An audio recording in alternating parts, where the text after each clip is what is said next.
For my last venture, I lived in both Mexico and Brazil as a German national, and I want to share my learnings with you. Let's get started. First and foremost, doing business in LATAM is a serious commitment. When backed by VCs, you need a deep and genuine interest in the region with a readiness to commit for several years. Don't expect quick exits. They can happen, but they're rare. Liquidity is lower here and patience is a virtue. Understanding the local culture is crucial. This means building a local social circle and spending significant time on the ground. And yes, language is key. Brush up on your Portuguese for Brazil and Spanish for the other countries. And no, Jimmy, the Rosetta Stone lessons you took before that spring break you spent with your frat bros in Cancun back in 2006 don't count. Starting a business in a new country is full of challenges. To gain speed, critical when VC-backed, you need local understanding and networks. Advisors, particularly local angel investors, can be invaluable here. You want to focus your time on building the business, not researching how to hire people in Mexico or how to set up an entity in Brazil. You can mitigate this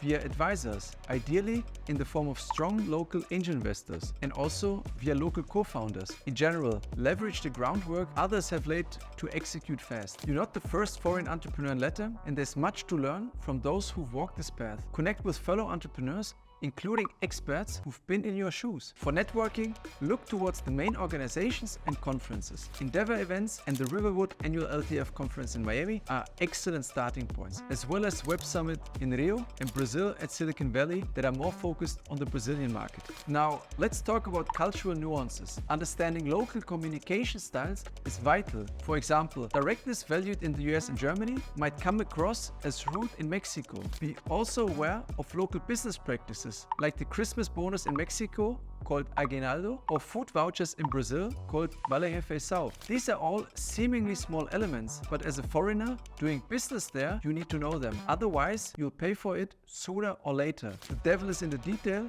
and it can be costly. Another element that you have to get used to is business communication. Whereas some folks would scream out loud if you're texting clients on WhatsApp in Germany because of GDPR concerns, this is not only accepted but expected in LATAM. WhatsApp is the key way to do business here. Listen, I'm mentioning LATAM, but keep in mind there is no country LATAM. Mexico and Brazil, for example, can be very different in many aspects. So let's take a look at the individual countries. I've expanded my previous business from Mexico to Brazil and moved personally to Sao Paulo. I quickly learned that there are many differences. Let's touch base on a few here. First, macro. Mexico's proximity and ties to the US significantly influences its economy, and you can see it in the day-to-day. Now let's look at currency fluctuations. Because of the proximity between Mexico and the US, the Mexican peso tends to be less volatile than the Brazilian real vis-a-vis the US dollar. Second, business culture. Mexico generally leans towards formality. You're more likely to encounter suits in meeting rooms than in Brazil, where the business atmosphere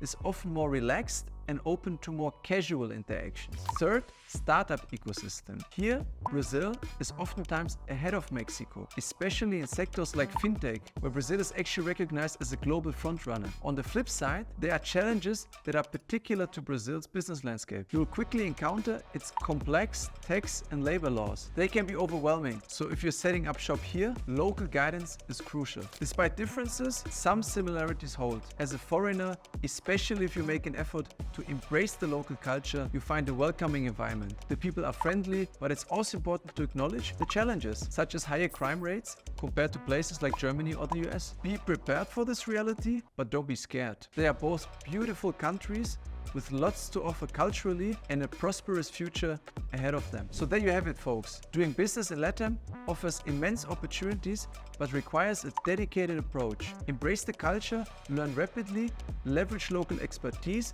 and build a strong network. Understand the nuances and be ready for a long-term journey. This is not just a business venture, it's an adventure into the heart of one of the world's most dynamic regions. That's it for today. Thanks for watching. If you found this valuable, please share it with others that may benefit from it. Make sure to like and subscribe to our channel, and I'll see you soon in LATAM.